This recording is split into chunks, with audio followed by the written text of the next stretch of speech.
안녕하십니까. 매일 아침 조간신문의 주요 기사를 딱딱 풀어서 해석해드리는 조간딱풀 7월 15일 금요일에 인사드립니다. 자, 윤석열 대통령 오늘 아침에도 출근길 도어 스태핑을 했습니다. 이 경호처에서 코로나 확산으로 자제하는 것이 낫겠다 해서 잠정 중단한다고 공지가 됐지만 바로 그 다음날 윤석열 대통령이 출근길에 그러면 거리를 두고 하자 이렇게 해서 다시 재개를 했죠. 그리고 어제, 그제 이틀 동안은 오전에 다른 일정 때문에 하지 못했는데 오늘 아침에 다시 도어 스태핑을 했습니다. 이 소통 의지만큼은 역대 대통령들 중에 최고다. 저는 그렇게 평가를 하고 있습니다. 오늘 그 핵심은 지금 경제 사정입니다. 상당히 이 금융 리스크가 우리나라를 덮치고 있죠. 거기에 대해서 윤석열 대통령은 이 금융 리스크는 실물 분야보다 확산 속도가 엄청나게 빠르다. 그래서 완전히 부실화돼서 정부가 뒷수습을 하기보다는 선제적으로 적기에 조치하는 것이 필요하다. 이렇게 이야기를 했습니다. 그리고 빚내서 투자한 청년을 구제하는 방안 이런 데 대해서도 국가 전체의 후생과 자산을 지키는 데 기묘한 일이라고 판단하고 있다. 이렇게 입장을 밝혔고, 자, 노무현 정부 때 청와대 정책실장을 지낸 이 변양균 전 정책실장을 지금 윤석열 정부에서 경제 고문으로 위촉을 하죠. 오늘 오후에 위촉식이 있는데, 자, 변양균, 어떻게 노무현 정부의 인물을 정책실장까지 지낸 인물을 경제 고문으로 해서 경제 방향에 대해서 자문을 받느냐, 이런 말이 나오지만은 지금 윤석열 대통령 입장에서는 흥묘백묘입니다. 이 경제 위기를 극복하기 위해서는 검은 고양이든 흰 고양이든 지만 잘 잡으면 되는 거죠. 변양균 전 정책실장은 그때 신정아 씨와의 어떤 스캔들 이런 것도 있었지만 그런 것보다는 지금 당장 국민이 먹고 사는 문제가 급하니 이 경제 정책에 좀 식견과 안목이 있고 실적도 있는 자 변양균을 지금 고문으로 위촉을 하는 겁니다. 이 부분에 대해서도 오늘 아침에 질문이 있었는데 여기에 대해서 윤석열 대통령은 많은 분들이 추천을 해줬다. 그리고 과거에는 총수요 측면에서 거시 경제 방향을 잡아왔는데 이 수요를 중심으로 해서 변양균 전 실장은 혁신이라는 측면에서 또 공급 측면에서 수요가 아니고 공급 측면에서 4차 산업혁명 산업구조에 부합하는 그 철학을 아주 오래전부터 필요하신 분이다. 이렇게 구체적으로 변양균 발탁에 대해서도 설명을 했습니다. 자, 이렇게 누구 인물을 발탁을 하면서 물론 지금 인사 실패 이야기도 많이 나오고 있지만 인물을 발탁을 하면서 그 배경을 직접 설명하는 이런 사례도 지금까지 역대 대통령들에게서 전혀 없었습니다. 저 청와대 시절에는 상상도 못할 일이었죠. 그런데 지금 도어 스태핑을 하는데 약간의 부작용이 있다고 이것을 중단해야 된다고 하는 사람들은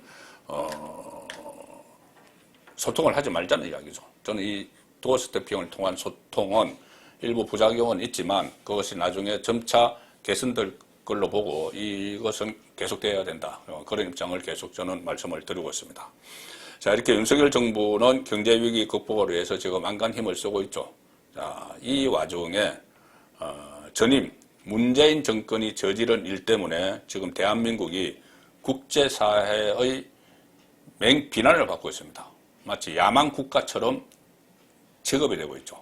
북한 어민 2명을 판문점에서 강제로 북한으로 밀어넣는 발버둥치는 안 가겠다고 발버둥치는 경이야 그 두 사람이 했던 행적이 어땠든 그 사진 10장이 공개되면서 국제적으로 또 국내에서도 후폭풍이 지금 몰아치고 있습니다. 오늘자 조선일보는 문재인 정권 시절에 한국 정부가 국제법을 위반을 하고 야만적인 행위를 했다. 이렇게 비난을 퍼붓는 그런 내용을 일면 톡 기사로 실었습니다.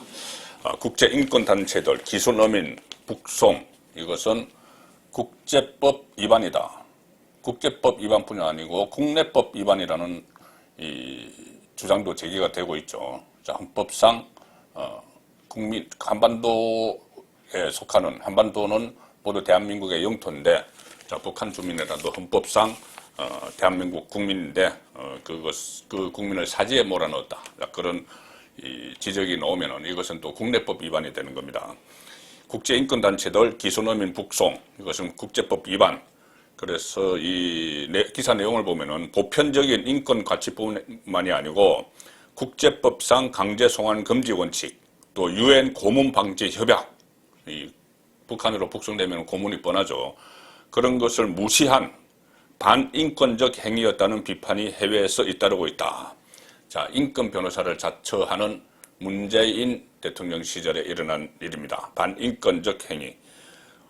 강제 북송이 국제적 인권 기준으로는 용납하기 어려운 야만적 조치였다. 뭐 이런 말들도 나오고 있고, 이 국제 엠네스티족 인권단체, 그리고 또 국제 인권단체 휴먼 라이츠 워치, 이 모든 곳에서 지금 한국 정부, 당시 문재인 정권을 비판을 하고 있습니다. 그런데 이 세계적으로 인식은, 국제적으로 인식은 한국이 야만적인 국가, 이런 인식이 지금 확산이 되고 있는 거죠.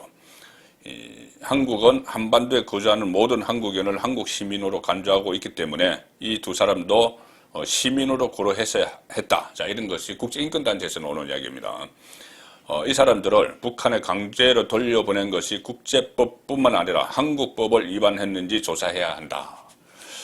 자, 이 상황에서 또 새로운 그 이야기들이 속속 나오고 있습니다. 그때 문재인 정권이 김정은의 환심을 사기 위해서 얼마나 무리한 일을 많이 벌였는지, 그 북한 어민 2명을 강제로 송환을 하면서, 자, 조선일보 3면 기사는 그때 문재인 정부가 이 두 사람을 그 경찰 특공대를 동원을 해서 그 호송을 했죠. 그래서 판문점에서 북한으로 경찰 특공대, 사복 입은 경찰 특공대가 밀어놓고 북한 군인이 끌고 이렇게 했는데, 그때 처음에는 문재인 정부가 이 판문점에서 해야 되니까 유엔 사령부에 이 사람들의 에스코트, 그러니까 호송을 요청을 했는데, 5번이나 요청을 했는데 5번 다 유엔 사령부가 거부를 했다는 겁니다.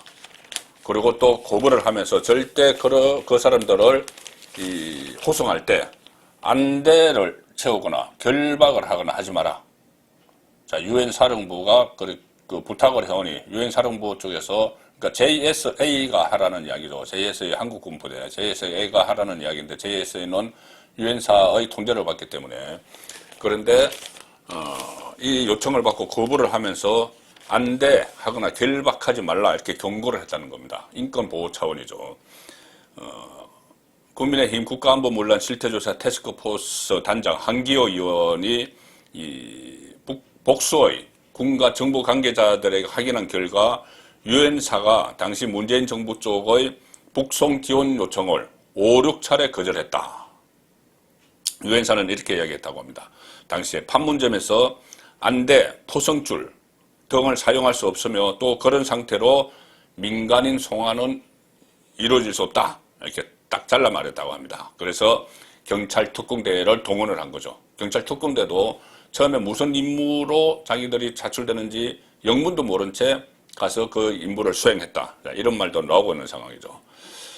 대한민국 영토는 한반도와 그 부속 도서를 한다는 헌법 3조에 따라서 대법원, 헌재, 헌법학회 다수는 북한 주민도 우리 국민으로 보고 있다. 자, 이것은 이 흉악범에 대해서도 뭐 인권을 보호해줘야 되느냐, 이것과는 좀 다른 이야기입니다. 그리고 사실 그 사람들이 살인범이 맞느냐, 이것과는 다른 문제로, 일단 한국 국민이면 국내법에 따라서 조사도 하고 뭐 처벌도 하고 했어야 되는 거죠. 그런데 그것을 김정은의 환심을 사기 위해서 사지를 밀어넣은, 그것이 지금 국제사회에서 엄청난 논란이 되고 있습니다. 이 사진들은 국제인권단체 그리고 그 유엔 사령부의 북한 어민 강제 송환을 비판하는 목소리들을 쭉 사진으로 담았습니다. 국제적으로 지금 대한민국이 야만국으로 되고 있는 그 상황을 문재인 정권이 만든 거죠.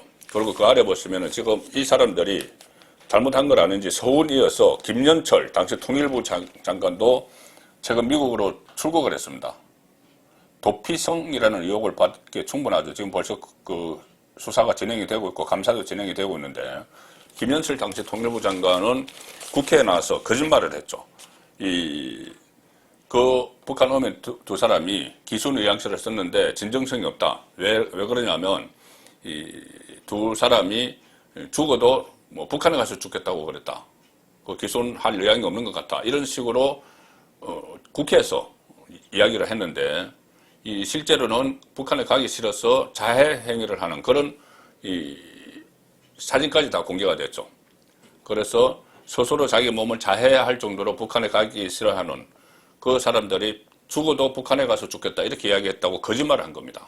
김영철이. 그러니 본인도 이 사법 리스크가 다가오니 미국으로 출국을 했다. 지금 서훈은 미국에 가서 오지 않고 있죠.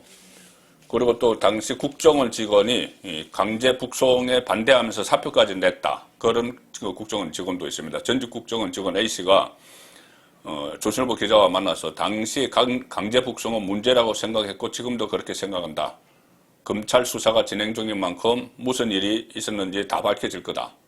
그리고 사표를 본인은 강제 북송 이듬해 사표를 내고 국정원을 떠났다.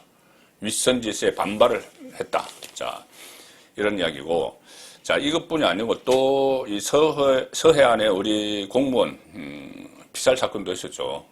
월북몰이를 했던 그 무렵에 문재인 정부의 청와대가 그전에는 북한 선박이 NLL을 일단 넘어오면은 무조건 납포를 했죠. 매뉴얼에 따라서 납포를 해서 어떻게 돼서 넘어왔느냐, 어떤 간첩 선언 아니냐, 대공 용의점이 있느냐, 이런 것을 다 확인하고 나서 조치를 취했는데, 문재인 정부 청와대가 매뉴얼을 바꿔서 단순 사유로 NLL을 넘은 북한 선박은 납포하지 말라. 자, 단순 사유라고 표현을 했습니다. 그러니 단순 사유, 내가 원래 간첩선인데 넘어와서 납포 검문을 당할 때, 해상 검문을 당할 때, 내가 좀 기계 고장 나서 표류중이다 이러면은 그냥 돌려보내라는 겁니다. 자, 문재인 정부 청와대 단순 사유로 NLL 넘은 북한 선박 납포 말라. 매뉴얼도 바꿨다. 동아일보를 비롯해서 몇 개 언론사가 이 기사를 게재했습니다. 아예 매뉴얼까지 바꿔서. 그리고 이 시점에 김정은이 이 해상에서 어획량을 좀 올려라. 어획량 수확을 좀 높여라. 이렇게 지시를 해서 북한 어선들이 NLL을 막 침범하는 일이 많았는데 그것을 또 감안을 해서 북한 이 김정은의 지시를 그럼 북한 어민들이 이행해. 우리 못 본 채 할게. 이렇게 했다는 또 의문까지 있습니다. 기존에는 납포 후에 합동 조사를 벌이는 게 원칙이죠. 2019년 그런데 2019년 6월에 북한 목선이 한번 무단으로 입항한 적이 있었죠. 로크 기순, 그때 해상 로크 기순 그런 이야기가 있었는데, 그것을 계기로 해서 월선에 대응하는, 북한 어선이 NLL을 넘어오는 데 대해서 대응하는, 대응을 총괄한 거는 합참이었습니다. 합동참모회의. 그러니까 군이었죠. 합참에서 거기에 대해서 다 군사적으로 대응을 했는데, 그때부터는 합참을 배제를 해버리고, 해군이나 해경에 주로 이것을 업무를 맡겼습니다. 합참을 배제해버리고.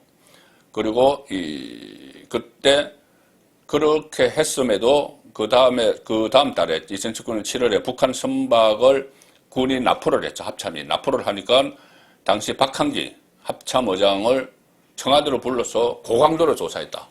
행정관이. 수사관 2명을 배석을 시켰어. 자, 그런 보도도 나왔습니다. 왜 이 북한에서 넘어오는 선박 납포하지 말라고 했는데 왜 납포해? 그래서 별 4개 합참의장을 청와대 저기 3급인지 4급인지 행정관이 막 취조를 해서 나중에 이 확인서까지 날인까지 받는. 그래서 청와대가 나서서 이 북한에서 내려오는 NLL을 침범한 선박을 납포하지 못하도록 주도적으로 이야기를 한 겁니다. 그래서 야당에서는 안보 문란 TF에서 이것은 안보 자해 행위다 이렇게까지 이야기를 하고 있고, 자, 일각에서는 조금 전에 제가 말씀드린 내용인데 이 동아일보 보도입니다. 일각에서는 당시에 김정은 북한 국무위원장 지시로 어획량 확보를 위해서 NLL을 넘어오는 북한 어선이 급정하고 있었던 시기였던 터라 북측 요청에 따라서 대응 매뉴얼이 개정된 게 아니라는 의혹마저 제기된다. 북측 요청에 따라서. 자, 그렇다면은 북한이 우리 김정은 위원장께서 동지께서 이 어획량을 높이라고 했는데 우리가 할 수 없이 NLL을 좀 넘어가야 되겠다. 좀 단속 좀 하지 마라. 그러니까는 알았어. 그래서 NLL 단순 사유로 넘으면 북한 선박 납품 말라. 이렇게 바꿨다는 이야기죠. 그러면 결국 김정은의 지시에 의해서 바꿨다는 이야기까지도 되는 겁니다. 어처구니가 없는 일인데 대공 용의점이 있는 선박과 인원을 발견해도 단순 사유라고 주장하면 일단 북으로 돌려보내라는 이 가이드라인을 청와대가 제시한 것으로 해석된다. 청와대가 직접 군을 합참을 무력화시키고 자 그래서 이런 일들을 그냥 둘 수 없죠. 둘 수 없으니 지금 여당에서는 탈북어민 특히 강제북송 이것이 지금 사진 10장이 공개되면서 국제사회의 이슈가 됐기 때문에 여당에서 문재인 정부 야만적 행위를 국정조사, 특검을 하는 방안까지 검토를 해야 된다. 이 파상공세를 벌이고 있습니다. 자, 검찰에 의해서 고발이 됐죠. 서훈 그때 사흘 만에 조사를 서둘러 마무리하고 북한으로 돌려보내는 그 과정에서 국정원장 서훈이 개입했다고 해서 국정원으로부터 고발이 돼서 검찰이 수사를 하고 있는데 거기에 그치지 말고 특검 그리고 국회 차원의 국정조사도 해서 안보 적폐를 한번 다 따져보자 이렇게 여당이 요구를 하고 있습니다. 권성동 원내대표 국정조사와 특검 등 구체적인 대책을 검토하겠다 이렇게 이야기했고 집권 여당이 서해 공무원 피격 사건에 이어 문재인 정부의 북한 관련 이슈를 정조준하면서 진상조사 드라이버를 걸었다. 이런 해석이 가능합니다. 그리고 권성동 이렇게 이야기합니다. 인권 변호사 문재인과 대통령 문재인 중 누가 진짜냐? 이렇게 쏘아봤습니다. 이때 이 몸통이 문재인 대통령일 수밖에 없는 게 이 두 명을 강제 북송하는 과정에서 다양한 분야가 동원이 됐죠. 경찰 특공대도 그렇지만은 이 통일부, 안보실, 국가안보실, 국정원 이 다양한 분야가 동원이 됐으면 그것을 지휘를 할 수 있는 사람은 문재인 뿐이죠. 그리고 그때 당시 통일부 장관이 그런 이야기도 했죠. 이 김현철 통일부 장관이 기자들에게 외교 안보 문제는 대통령이 결국은 결정을 한다. 이런 이야기까지 본인이 직접 했습니다. 그래서 이 몸통이 당시 대통령 문재인이라면은 과연 인권 변호사인가? 대통령 그 부분에 대해서 의심을 품게 되는데 자, 제가 관련 사진을 하나 준비를 했습니다. 너무 이 어처구니가 없어서 자, 문재인 이렇게 그때 일이 지금 국제사회에서 야만적인 행위라고 문재인 정권을 성토를 하는데 사실상 문재인 정권을 성토를 하지만 대한민국을 성토를 하는 겁니다. 야만 국가로. 그 상황에서 문재인은 지금 낙향에 있죠. 낙향에 있는데 그냥 조용히 있는 것이 아니고 어제 시점에 이렇게 전 세계적으로 비판을 받고 있는데 본인은 산에 올라가서 사진을 찍어서 오이 베어 먹는 사진 찍으면서 SNS에 글을 또 남기면서 유유자적 마치 신선노름을 하듯이 합니다. 자, 이 사진 보시면 산에 올라가서 여강견을 데리고 산에 올라가서 오이를 베어 먹으면서 사진을 찍고 자, 그리고 SNS에 글을 올립니다. 완전히 도인입니다. 도인. 최근에 SNS를 통해 일상생활 모습을 가감없이 보여주고 있다. 이 영축산 등산에 찍은 사진을 또 어제 3장을 게재를 했는데 이렇게 썼습니다. 산행 중 산수국 군락지를 만났습니다. 장소는 비밀. 내년에 산수국이 만개했을 때 또 올게요. 자, 이 본인이 재임 중에 했던 일로 이렇게 온 나라가 떠들썩하고 국제사회의 지탄을 받고 있는데 자, 사진 이런 사진들을 올립니다. SNS에. 완전히 저는 생활도 아니고 이것은 자연인 TV 드라마 자연인 같죠. 수용 기록으로. 자, 이런 사진. 이렇게 지금 한국이 국제적인 비판을 받고 있는 그 일을 계기를 마련한 전직 대통령이 지금 산에서 이러면서 유유자적하는 그런 모습을 지금 보이고 있는 겁니다. 자, 그리고 또 하나 황당한 일인데, 한겨레 신문, 진보 성향 언론이라고 하죠. 한겨레 신문이 다른 언론이 이렇게 많은 기사를 쏟아내고 의혹도를 제기하고 국제사회에서 인권 문제를 제기를 하는데, 뭐 인권에 관심이 많다는 한겨레 신문이 이 기사를 오늘자에 단 한 줄도 게재를 하지 않았습니다. 어떤 기사도 없습니다. 이 북한 어민 강제 송환에 대해서 단 한 줄의 기사도 쓰지 않고 철저히 외면하는, 자, 그런 모드로 들어갔고, 한겨레 신문과 비슷한 성향의 경향신문이 있죠. 경향신문은 하나 쓰긴 썼는데 이겁니다. 정부의 정치 외교적 판단이 법적 처벌 대상되는지가 쟁점이다. 그때 남북관계를 좋게 하기 위해서 정치적, 외교적으로 정무적 판단을 한 건데, 대통령의 통치권이라는 이야기를 하고 싶은 거겠죠. 그런데 그것이 법적으로 문제가 되는지를 따져봐야 된다. 남한의 북한 주민 추방 요건, 절차 담은 명시로 법률은 없다. 그래서 탈북 어민 기순 의사 진정성 따라서 보호, 추방, 해석도 분분하다. 뭐 그렇게 물타기를 하고 있는데, 자, 이 정리해 놓은 거는 한번 소개해 드릴 만 하네요. 뭐냐면, 쟁점 몇 개를 했는데, 국민의힘과 민주당의 서로 입장입니다. 한번 비교를 해보시면 괜찮으실 것 같습니다. 기순 의사 진정성 있었나? 이 쟁점에 대해서 국민의힘은 이미 의사를 밝혔고 서류에 사인도 했다. 기순 의향시에. 그런데 민주당은 동료 살해 후 도주하다가 체포돼서 도저히 믿을 수 없다. 이 두 사람을 국내에서 재판했어야 하나? 여기에 대해서 국민의힘은 헌법상 국민으로 무죄 추정해서 재판받을 권리가 있다. 그런데 민주당은 증거인멸, 배에 페인트 칠하고 해서 추가 증거 없어서 처벌이 어렵다. 우리 쪽에서 증거를 찾기 어려워 처벌이 어렵다. 그 다음에 살인자가 맞느냐? 국민의힘은 살인자라는 건 북한 주장이다. 민주당은 진술과 첩보 통해 교차 검증했다. 자, 살인자의 기순도 받아야 되느냐? 국민의힘은 북송을 했을 경우에 총살을 당할 게 뻔하니까 보내면 안 된다. 민주당은 살인자를 국민 세금으로 보호하고 거리를 할부하게 둘 수는 없다. 자, 이런 쟁점들이 지금 맞붙었는데, 어쨌든 뭐 이런 북한, 이 두 사람의 인권 문제나, 이런 것과는 별개로, 그때 이 사건이 일어났을 때 은폐를 시도를 하고, 처음에 JSA 대대장이 청와대 국가안보실 차장에게 문자로 보낸 것이 기자에게 발각되지 않았으면 이것은 묻혔죠. 근데 은폐를 시도하다가 드러나니까 이번에는 거짓말을 해서 통일부 장관이 국회까지 가서 거짓말을 한 이 사건입니다. 그리고 왜 이렇게 했느냐. 과도한 북한 눈치 보기.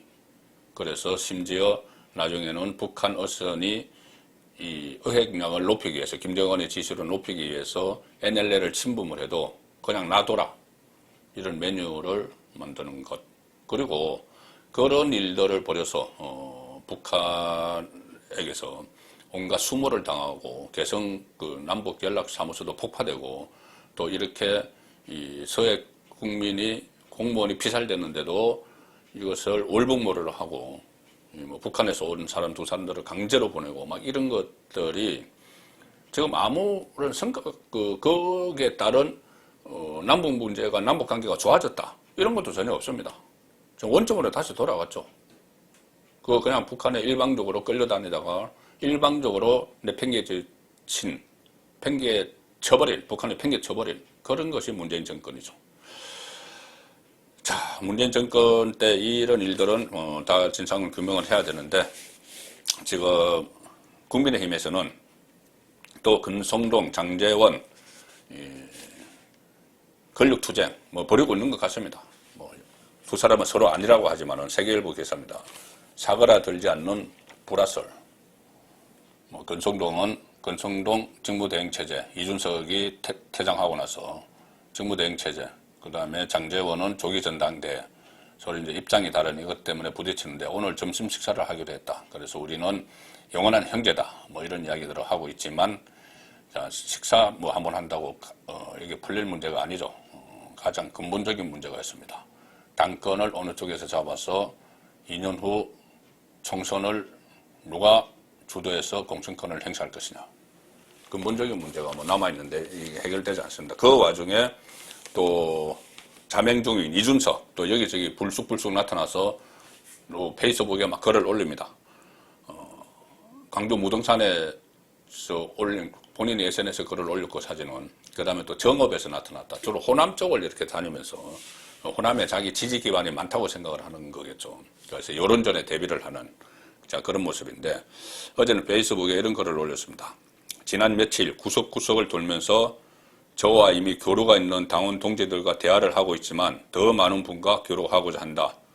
그러면서 온라인 공유 문서 링크를 게시를 했습니다. 연락처, 거주지, 책임 당원 여부를 남기면은 자기가 사전에 연락해서 만나겠다. 그러니까 전국을 지금 순회하면서 자기 지지 기반을 만들고 있는 거죠. 여론전을 위한 저변 확대를 하고 있다.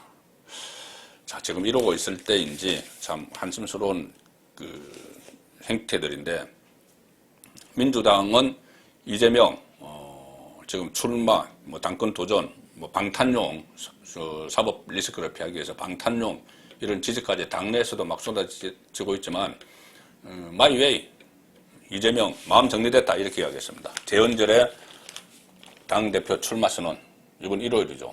7월 17일 당대표 경선 후보 등록도 시작되는 날입니다. 이날 출마 선언하고 본격적으로 뛰겠다. 빠른 시간 내에 공식 입장 밝히겠다. 불출마 요구가 막 쏟아지는 데 대해서는 다양성이 당의 본질이다. 그래서 당내에서는 명분 쌓은 뒤 출마 의지를 드러냈다. 자, 이재명이 이 당대표가 민주당 대표가 되는 거는 어대명 어차피 대표는 이재명이죠. 자, 그런데 거기에 대응해야 할 국민의힘은 지금 이 당권 다툼에만 지금 혈안이 되어 있는 상황이라서 윤석열 대통령으로서는 이 문제가 점점 더 어려워지는 그런 국면에 접어들고 있습니다. 뭔가 확실한 정리가 또 필요한 시점인 것 같습니다. 조간딱풀이었습니다.